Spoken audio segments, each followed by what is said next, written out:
حضرت بشر بن معرور رضی اللہ تعالی عنہ، سارے کہہ دے ایک مرتبہ، رضی اللہ تعالی عنہ۔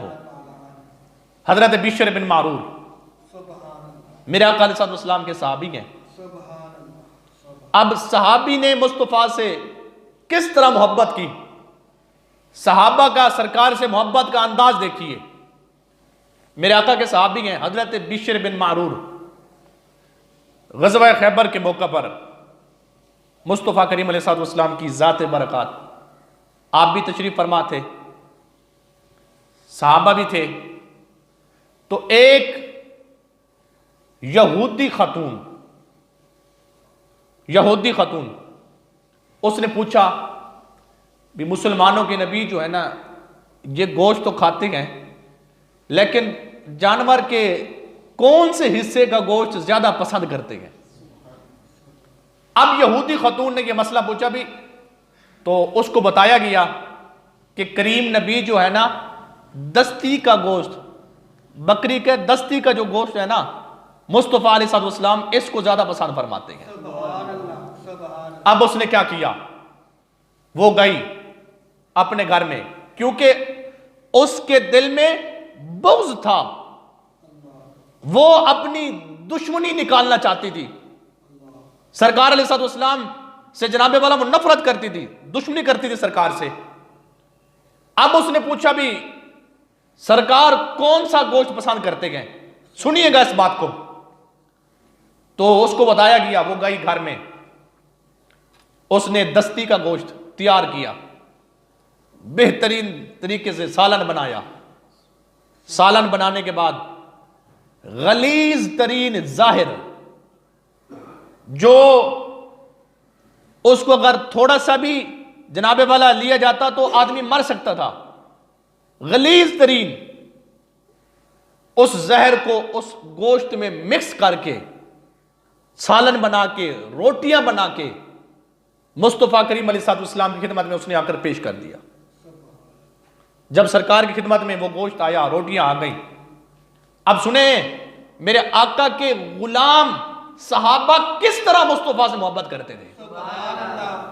اب جب سالن آ گیا، روٹیاں آ گئی مصطفیٰ کے پاس، توجہ سے سنیے گا، جب آ گئی نا میرے آقا علیہ السلام نے، اور یہ حدیث پاک جناب والا سیاستہ کے اندر موجود ہے، میرے آقا علیہ السلام آپ جب گزرتے تو شجر و حجر میرے مصطفیٰ کی ذات پر جناب والا درود بھی پڑھتے، سلام بھی بھیجتے، پتھر بھی ذات مصطفیٰ پر، یہ سیاستہ میں یہ حدیث پاک موجود ہے۔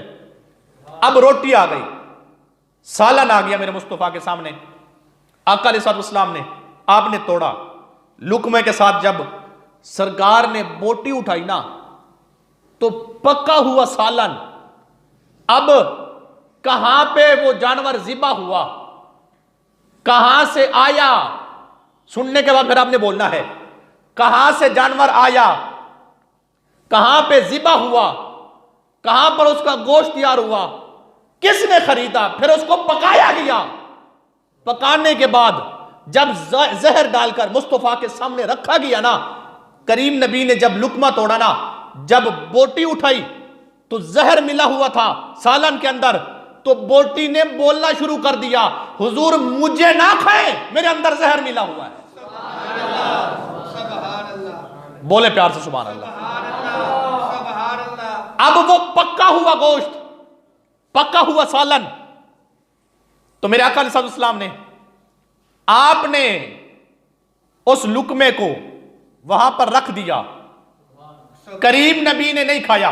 میرے آقا کے ساتھ سرکار کے صحابی بیٹھے تھے، حضرت بشر بن معرور رضی اللہ تعالی عنہ، اب وہ بھی سرکار کے ساتھ کھانا کھا رہے ہیں۔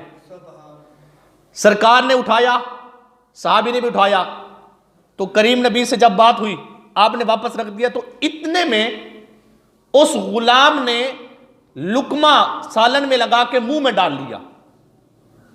اب زہر اتنا تھا، کریم نبی نے تو واپس رکھ دیا، صحابی نے جب کھایا تو اللہ اکبر، ایسے صحابی جناب والا وہ مرنے کے قریب ہو گئے۔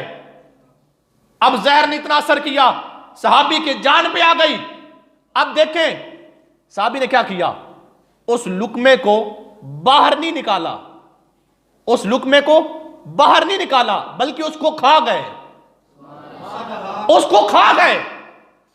میرے آقا علیہ السلام نے مخاطب کرتے ہوئے فرمایا بشر تمہیں پتہ نہیں چلا کہ اس میں زہر ہے؟ عرض کی محبوب مجھے تو پتہ چل گیا تھا۔ یہ مصطفیٰ کے صحابہ کا مصطفیٰ سے پیار دیکھیں اور صحابہ کے پیار سے سرکار سے پیار کرنا سیکھیے۔ وہ کس طرح پیار کرتے تھے اب سنیے گا حضور کے غلاموں کیا ہوا۔ میرے آقا نے فرمایا تمہیں پتہ نہیں چلا تھا؟ حضور پتہ چل گیا تھا۔ فرمایا پھر نکال دیتا۔ حضور میں نے جب لقمہ منہ میں ڈالا نا تو میری زبان پر جیسے لقمہ گیا مجھے پتہ چل گیا تھا اس میں زہر ہے۔ اب بات کی لطافت اور صحابی کا عشق دیکھیے، پھر آپ نے سننے کے بعد صحابہ کے عشق پر آپ نے بولنا ہے۔ حضور مجھے پتہ چل گیا تھا۔ فرمایا باہر کیوں نہیں نکالا؟ حضور میں نے اس کو اس لیے کھایا اور باہر اس لیے نہیں نکالا کہ کہیں اس کو میں باہر نکالوں اور میرے منہ والا لقمہ باہر آئے تو اس سے آپ کی طبیعت میں کوئی پریشانی نہ ہو، آپ کی بے ادبی نہ ہو جائے۔ اب زہر اب دیکھیں ہم کھائیں کوئی چیز تو تھوڑا سا اس میں کچرا ہو، سالن میں تھوڑا سا جناب والا کچرا چلا جائے، چھوٹا سا پتھر چلا جائے تو کیا حالت ہوتی ہے؟ ہم تو اس کو نکال کے باہر پھینکتے گئے۔ صحابی کو پتا تھا اگر میں اس کو کھاتا ہوں تو میں جناب والا مر سکتا ہوں، میری جان چلی جائے گی۔ اس نے کہا حضور میں جان تو دے سکتا ہوں لیکن منہ والا لقمہ واپس نہیں نکال سکا تھا، کیونکہ آپ کے سامنے اگر میرا لقمہ واپس آ گیا کہیں آپ کی طبیعت پر بوجھ نہ بن جائے، آپ کے جناب والا طبیعت پر آپ کی طبیعت گرا نہ گزرے آپ کی طبیعت پر۔ میں جان تو دے سکتا ہوں لیکن لقمہ باہر نہیں نکال سکتا۔ اور صحابی نے کیا کیا؟ اس کو کھا لیا۔